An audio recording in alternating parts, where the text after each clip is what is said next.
찬미예수님, 매일 강론을 올리는 집사 파더입니다.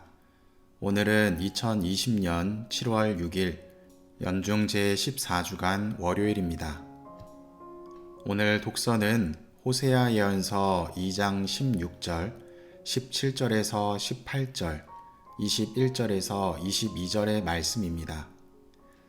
호세아 예언자는 기원전 8세기에 활동했던 예언자입니다.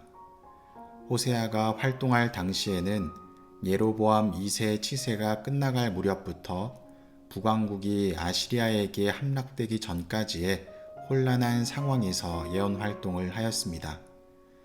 대략적으로 기간을 따지면 기원전 750년에서 730년경입니다. 우리는 기원전 8세기가 얼마나 혼란스러운 상황이었는지 과거의 강론을 통해서 잘 살펴보았습니다.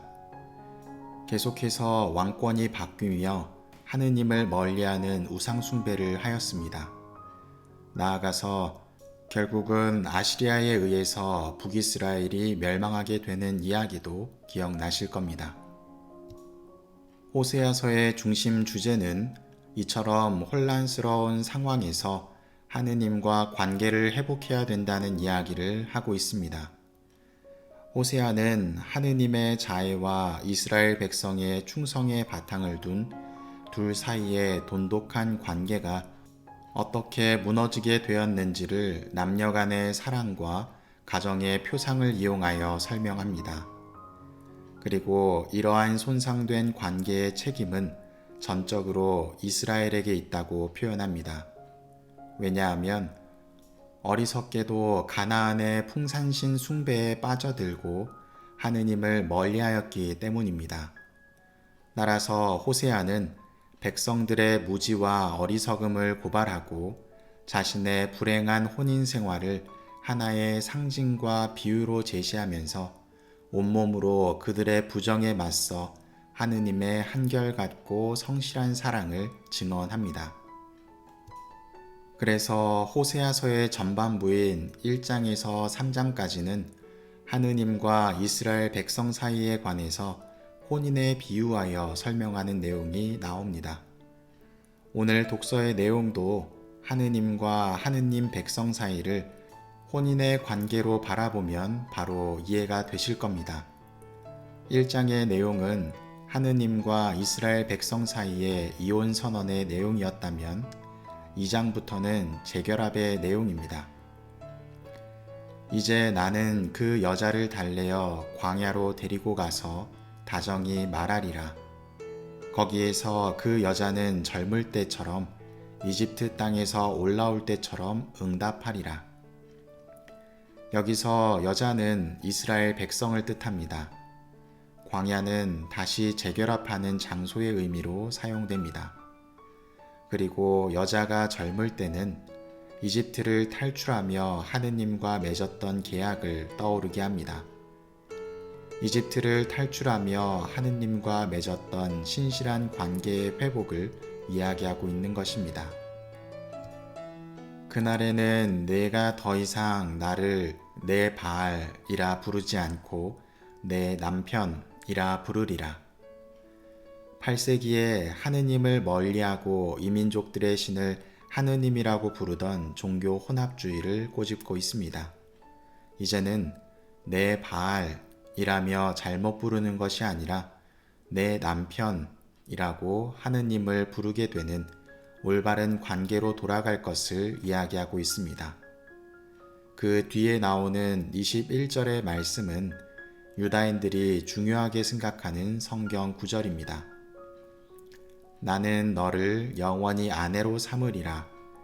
정의와 공정으로서 신의와 자비로서 너를 아내로 삼으리라. 또 진실로서 너를 아내로 삼으리니 그러면 내가 주님을 알게 되리라.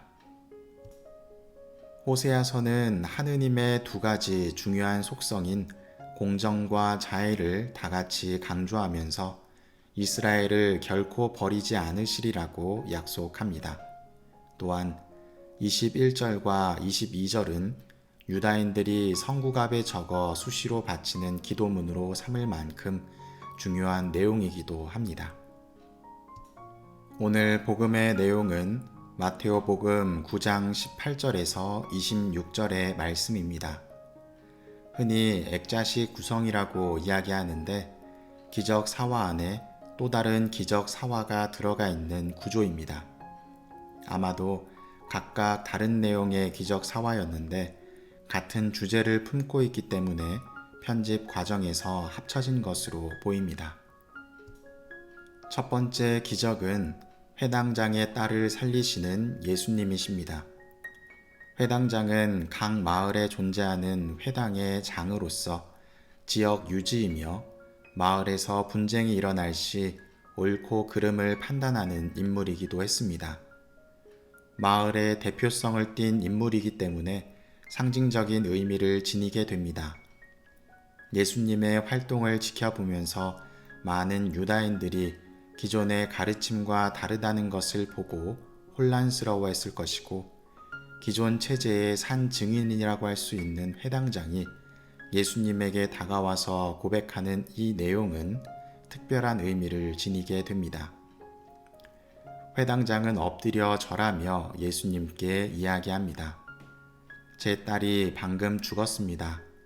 그러나 가셔서 아이에게 손을 얹으시면 살아날 것입니다.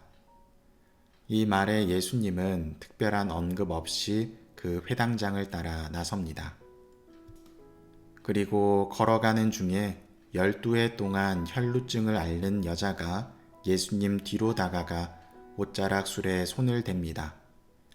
12해라는 것은 가득 찬 숫자적 의미로 볼 때 오랜 시간 동안 혈루증을 앓고 있다고 보아도 무방합니다. 그녀는 혈루증을 앓고 있었는데 이것은 지속적인 하혈을 의미합니다. 유다인들의 전통에서 여인이 하혈을 하는 시기 동안은 불경하다고 여겨 멀리하는 문화가 있었습니다. 즉, 그 여인은 오랜 시간을 불경한 존재로 여겨지며 살아왔을 것입니다. 사람들에게 다가갈 수 없었고 그 병을 치유하기 위해서 가진 노력을 하며 생계가 어려워질 정도로 힘든 상황이었을 것입니다. 그럼에도 고쳐지지 않는 이 상황에서 낙담하고 원망스러운 마음이 가득했을 것입니다. 그때 예수님을 보게 되었고 자신의 마지막 희망이라는 생각에 그분의 옷자락 술을 만지게 되는 것입니다. 불경한 여인이 사람들 틈을 파고들어 예수님의 옷에 손을 댄 것입니다. 이것 또한 실로 대단한 용기입니다. 거기서 예수님은 여인을 보며 이야기하십니다. 딸아, 용기를 내어라. 내 믿음이 너를 구원하였다.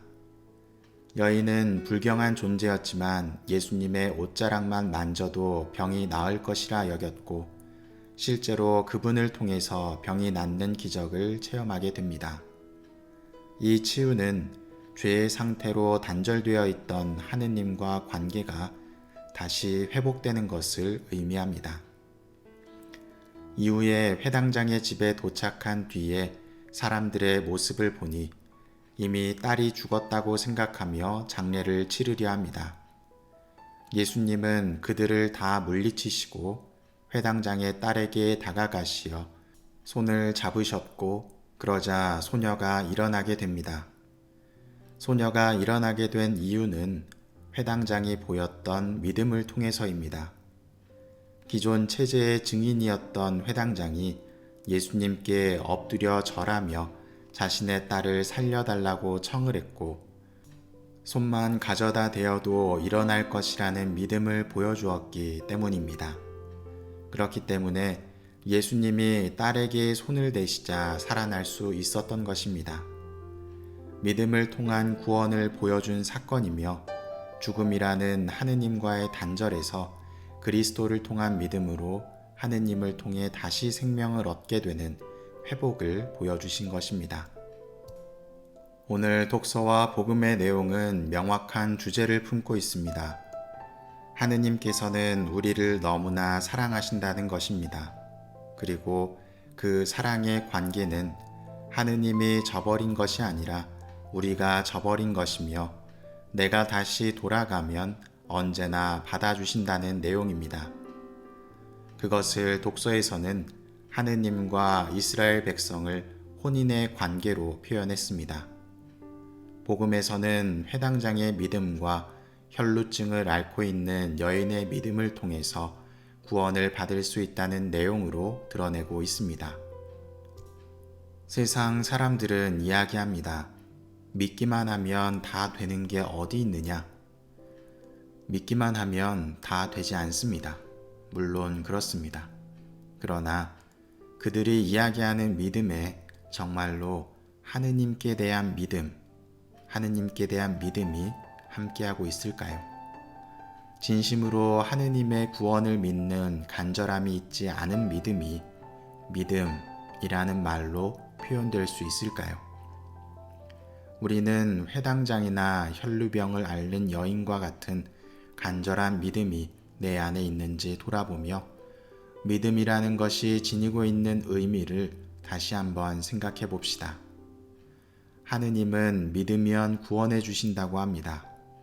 그 구원에 동참하기 위해 나는 어떤 믿음을 지니고 있는지 돌아봅시다.